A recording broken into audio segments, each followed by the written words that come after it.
Guys, today we are going to have a slightly popular and easier topic.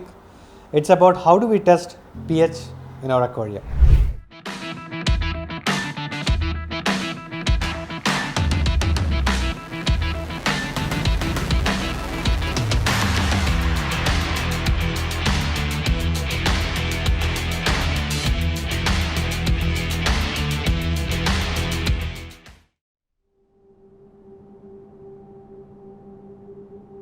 We all know why we should test the pH of aquarium water, isn't it? It's because a certain kind of fishes likes acidic conditions and certain other species of fish like alkaline condition. To give an example, fish that comes from Amazon river likes acidic condition, and fishes like goldfish or African cichlids for that matter likes alkaline conditions. And for planted aquariums and plants, generally we prefer acidic condition, isn't it? And to start with, in a planted aquarium, we would prefer neutral, pH 7 water condition, so that when we inject CO2, it slightly reduces to acidic condition. Now, that's not the topic we are going to discuss. We're just quickly going to have how do we effectively test pH for our aquarium. For this purpose, we are going to use the pH test kit or the indicator liquid from Aquavascular.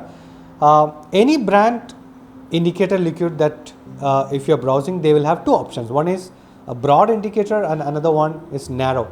In aquavascular, they call it universal indicator and then narrow range indicator. So why do we need both? When you take aquarium water, first you need to establish at a high level where the parameter stands. Is it too acidic or too alkaline or neutral? So that's where the broad range or the universal range comes into play. It can read from here, it says 4 to 10 is the measure that is given. So it will give you an indication whether it's between 6 to 7 or 7, 8 kind of a thing. Once you know that the parameter is between say 5 to 8, you might want to narrow it down to the decimal points, whether it's 6.2, 6.3 or whatever. That's where you have the narrow range coming into play. This can give you an indication between 6 to 7.5 as the product says. I'll also show you how to test that.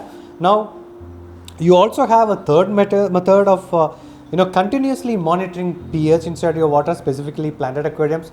It's called the drop checker. Aquavascular has got a drop checker indicator as well. All these three products are really concentrated in the sense it gives you a really high intensity color variation. With our human eyes, we can easily make out the parameters. I love using this. We'll use this in all our gallery tanks. Now we will also talk about this drop checker indicator later, but for the time being, let me try and show you how we can quickly use these liquids to get our results. Now this universal and the narrow range is a quick test. It's to immediately test the water parameters, unlike the drop checker, which is a continuous monitoring. Now you take a vial and fill it with probably 5 to 6 ml of water, and first let's establish whether it's at a high level, whether it's acidic or alkaline. So you take this universal indicator from Aquavascular and you drop say 2 to 3 drops of this liquid and probably give it a light in, and if the indicator color is not good enough, add more and give it a shake. And they have given this indicator chart as well, so that you can place it across and compare. So here we can see it's closer to 7. It's not more than 7. It's somewhere between 6 to 7 we can see. That's the purpose of this universal test. Now that we know it is between 6 and 7, we might want to test and see accurately what the measure is. For that purpose, you take the same tank water, again another 5 to 6 ml in a vial like this, and this time we are going to test it with the narrow range. So again the same process. This one is really concentrated. First let's drop say a couple of drops and see whether we are getting the intensity. Yes, I think this is more than enough. Yeah, and here as well they have given the chart. Now let's compare it. So here I see that it's 6.8. So this really is the purpose of narrow indicator. We now know that it's not 7, actually it's 6.8. So that's how you actually use these two liquids to compare actually.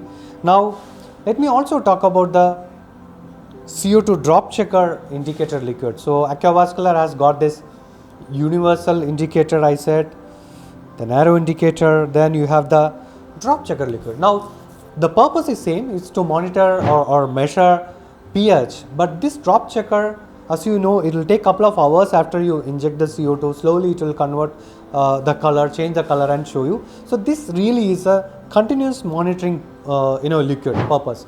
But if you want to instantly test, you need to have something like this.